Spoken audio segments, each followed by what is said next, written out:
Kapag tayo po ay nagbubuga ng top coat clear sa body ng ating sasakyan o maging sa fairings ng ating motor, ay nakaka-encounter po tayo ng problema. Isa na po dito ay yung pamumuti ng top coat clear.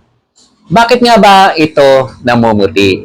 Yan, bago po natin yan pag-usapan, welcome back to my channel, The Hustlers TV. Isang mapagpalang araw po para sa ating lahat. Panibagong araw, kaya panibagong vlog na naman po tayo. Bakit nga po ba, no? Ano nga ba ang dahilan? Bakit nga ba namumuti ang top coat clear? Sa top coat clear po ay meron po tayong dalawang klase na ginagamit. Ang isa po dito ay ang acrylic top coat clear. At ang isa naman ay ang urethane top coat clear. Ano nga ba ang pagkakaiba ng dalawang nasabi kong top coat clear? Ang acrylic top coat clear po ay single component lamang at ang urethane top coat clear ay two component system. Meron po siyang partner na kung tawagin ay catalyst. Sa ibang brand, ang tawag sa kanya ay activator at hardener. Pero ang acrylic po, wala na po noon. Bakit nga ba namumuti ang top coat clear? Dito po tayo muna sa acrylic top coat clear. Ang acrylic top coat clear, mas namumuti po ito kung i-compare po sa urethane top coat clear. Lalo po yung nabibili natin sa spray can, no? O spray paint na top coat clear. Pag ibinuga po natin, ay namumuti ito. So dito po sa acrylic, ang mixing ratio po nito ay kung nagtitimpla po tayo ng isang quart ng acrylic top coat clear, ang nilalagay pong thinner dito ay 2 quart po. Malagnaw po siya, no?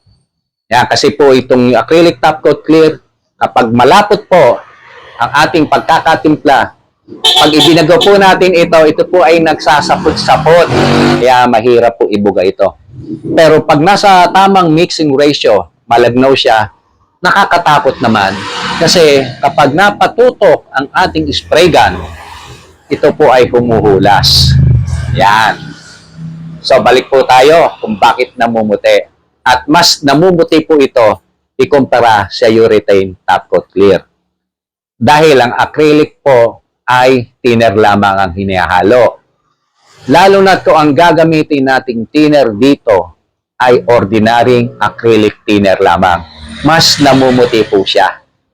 Kaya ang i-advise ko po sa inyo, kung acrylic top coat clear po ang inyong gagamitin, gumamit po kayo ng high gloss acrylic thinner. Kung ito ay binuga na po natin at namumuti pa rin po, pwede pong maging dahilan bukod sa brand na ginamit nyo or ibinuga nyo po ito ng malamig ang panahon. Lalo ngayon, tagbagyo, tag-ulan. Napakahirap magpakintab ng acrylic top coat clear. Pero meron pong paraan dyan. Kung talagang hindi po nating maiiwasan na magbuga ng umuulan o malamig ang panahon, ang acrylic top coat clear, bukod sa high gloss acrylic thinner na inihalo, pwede nyo po itong haluan ng acrylic flow. Gano'n pong kadami na acrylic flow? Mga 10% lang po. Konti lang po. Nakakatulong po ito para mawala po yung pamumuti. Medyo tumatagal lang po siyang matuyo. Meron pa pong isa. Kung talagang namumuti dahil nagbuga po tayo ng malamig ang panahon. Let's say mainit na rin ang panahon at talagang namumuti pa rin.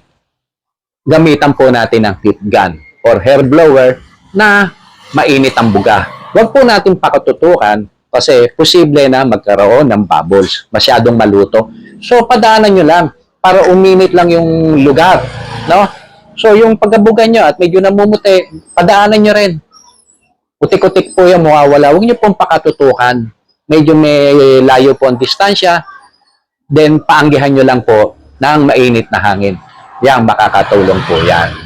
Basta tandaan nyo po, ang acrylic, top coat clear, huwag kayong gagamit ng ordinaryong acrylic thinner. So, dito naman po tayo sa urethane top coat clear. Dito nga po, ang pagkakaiba nito sa acrylic, ang acrylic wala na pong inihalong catalyst dahil single component lang Ang urethane top coat clear ay two-component system. Hinahalon po ito ng catalyst at sa ibang brand ang tawag ay activator or hardener. So, catalyst na lang po ang pag-usapan natin. Ang mixing ratio po ng urethane top coat clear, iba-iba po, no? Depende po ito sa brand.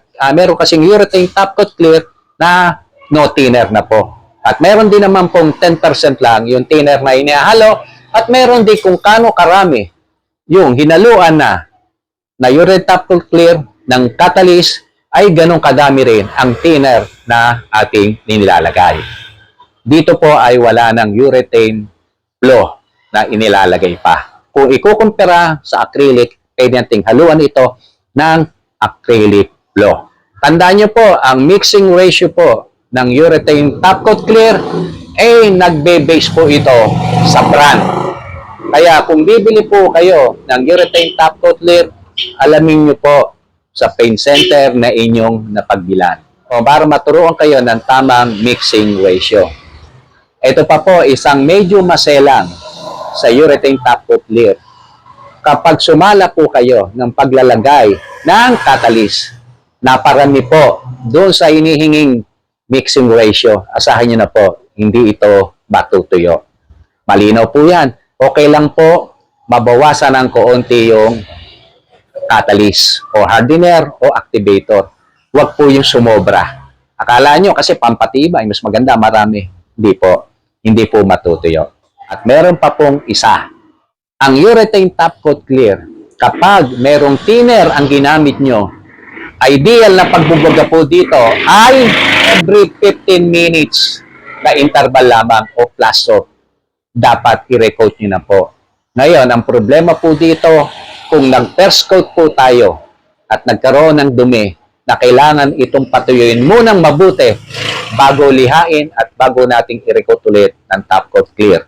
Kapag detailer po ang urethane top coat clear, asahan nyo na, posible na ito ay magkaroon ng reaction, magkaroon po ng kulo na tinatawag o kulubot or wrinkles.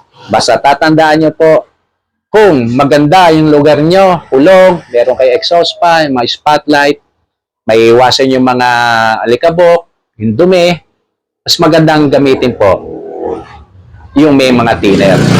Ayan, mas maganda pong padapain ang may mga thinner. Pero okay din naman po yung mga walang thinner. Depende na lang po talaga ito sa pintor. Ako, dahil nga yung lugar na pinagbubugahan ko ay pwedeng pumasok ang alikabok, mga insekto, kaya ang ginagamit ko na po ngayon ay hindi na hinahaluan ng thinner. Ang kalimitang ratio po ay 4 parts ng urethane top coat clear, 1 part ng catalyst. At meron din po akong nagamit na 3 parts ng urethane top coat clear at 1 part ng catalyst at 10% ng thinner.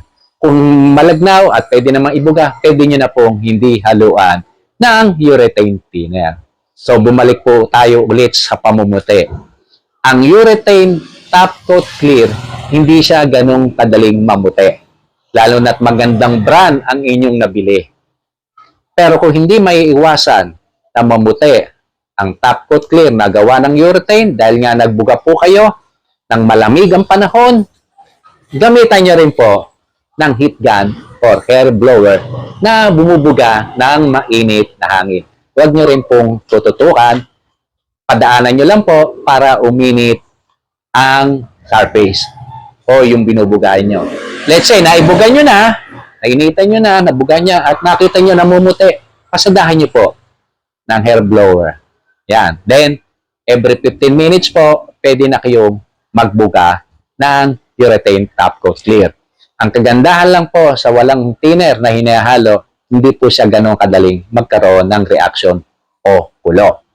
Pwede siyang patuyin ng matagal, pwedeng lihain, pasadaan ulit, bugaan ulit, kung ikukumpara sa thinner na kailangan every 15 minutes sa interval ay mabugahan na po natin ito. Kapag ito'y pinatuyo natin ng matagal, pwede kayong maka-encounter ng kulo. So ayan, hanggang dito na lang po. At sana'y makatulong sa inyo ang video kong ito. At kung ito po inyong nagustuhan, baka pwedeng makahirit naman po ng isang like po dyan. At para naman sa mga bago pa lang sa aking channel at hindi pa po nakakapag-subscribe, please subscribe at pakihit na rin po ang notification bell para ma-notify kayo at updated po kayo sa mga video na aking ina-upload. Hanggang dito na lang po, muli po ang inyong lingkod, The Hustlers TV. Thank you for watching. Keep safe and God bless.